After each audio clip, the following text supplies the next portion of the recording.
So we return to the start where we have this semi-final of the Remenham Challenge Cup between Waiariki Roeiclub Club and Hollandia Roeiclub of the Netherlands. And what we've got here is the New Zealand National 8 against the Dutch National 8. Yeah, Greg, I mean, they're both getting off to a very good start there. I mean, now we're seeing the quality of the crews. This is an international event, New Zealand versus Holland. While they're representing their clubs, it's very much the same crews you're going to see racing on the international circuit. And New Zealand look to be getting a bit of a lead here at the end of the island, Greg. Doing a very good job. Both crews not missing much at the beginning of the stroke, and New Zealand just a little bit more aggressive, a little bit higher on the rate. Really, really good start. Yeah, good start from both these crews, but it is that crew from New Zealand showing in front.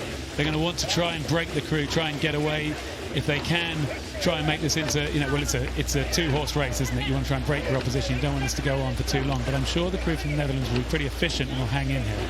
Yeah, absolutely. I mean, Holland are renowned for their efficient, very fluid rowing style, which you can see here on the right-hand side of your screen. But New Zealand, what the thing about eights racing is you need to get in the lead in the first 500 metres, Greg. You and I remember that very well from London. We tried, but we unfortunately ran out of gas. But what they're doing very well, I really, really like how New Zealand are attacking this race. And to be fair, they've put a lot of effort into their women's international programme over the last 8 years, and it looks to be paying off here against Holland. Well, New Zealand programme is spectacular, but these Dutch women rowing nicely in front of us. You talked about a flat drive. They hardly even press the handles down at the finish. They almost drop their wrists around the blade handles. And I worry they might just catch a few little bumps in the water on the Henley course. It's just a little bit bumpy coming up towards the barrier here.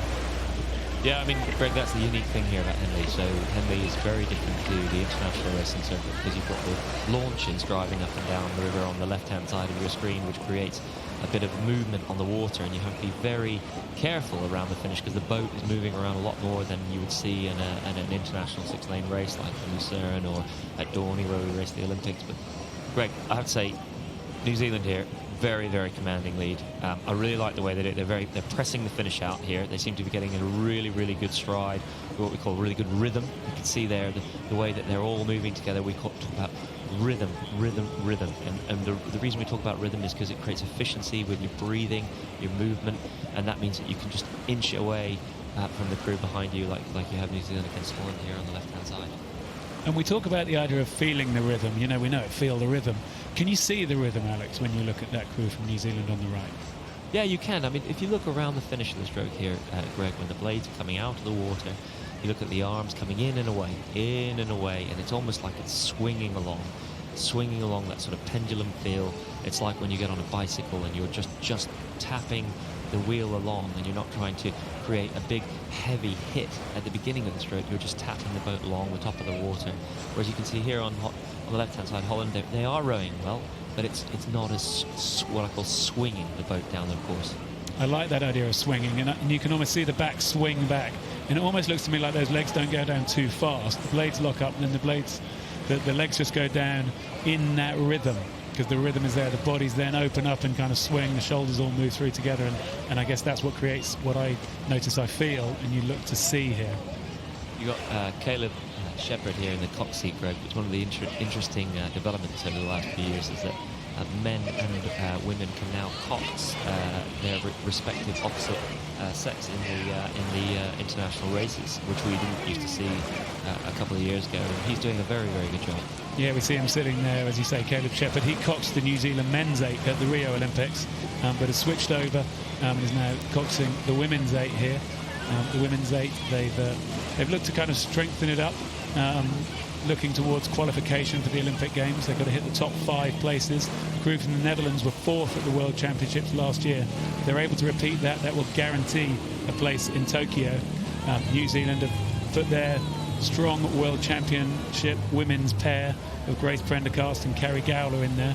As we take a look at this this Netherlands 8, and they know they're in a tough race today. But this is all part of a journey for them towards the Tokyo Olympics, and today they've come up against New Zealand on fire. Absolutely, Greg. I mean, there's a significant difference in the average weight of both crews, nearly 5 kilos more in weight for the New Zealand crew. Now, that's not always a positive, but it definitely would be a positive if it's sufficient muscle like you have in the scrum the international rugby events, it means you have more power typically, and it definitely is showing. Greg, one of the things, I mean, Holland here have yet to win this event, the Remenham Challenge Cup, but you know what I would say is that the Dutch are fantastic at peaking at the right time of the season, and they've got the World Championships ahead of them, so they will not, I wouldn't write them off for the rest of the season. New Zealand, absolutely wonderful example of their own right now. Yeah, I think you're right, Alex. And these New Zealanders, very much here in Europe now, very little focus for them, I guess, beyond the rowing, as we have a lovely look down on the crew moving nicely together. The Netherlands, my experience with the crews from the Netherlands, usually they end up working at the same time, so they've got a bit more going on.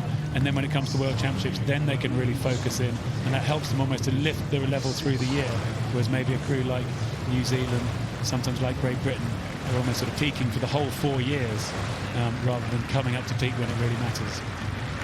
I mean, you can see the very distinctive style of the way that the New Zealand crew are rowing there. Noel Donaldson has now taken over the New Zealand international team, and he has a very distinctive way that he coaches rowing, and you can see that now in that New Zealand crew. It's the same for the Australian team back in the early 2000s, 90s, the awesome Force era. We have a look at them now, and the rhythm just goes all the way through the boat, just seeing them coming down in front of the floating grandstand that marks the finish line here, just moving really nicely together. See the crew from the Netherlands just coming in front of us, but the New Zealand crew looks so solid, so strong, in control of this really for the, I guess, the last third. They were able to just think perhaps about tomorrow, think about maintaining a bit of energy and staying in control, as we see the crew from the Netherlands across the line, and we'll get confirmation of that win in the Remenham Challenge Cup semi-final for the crew from Waiariki Roeiclub over the Hollandia Roeiclub in the Netherlands.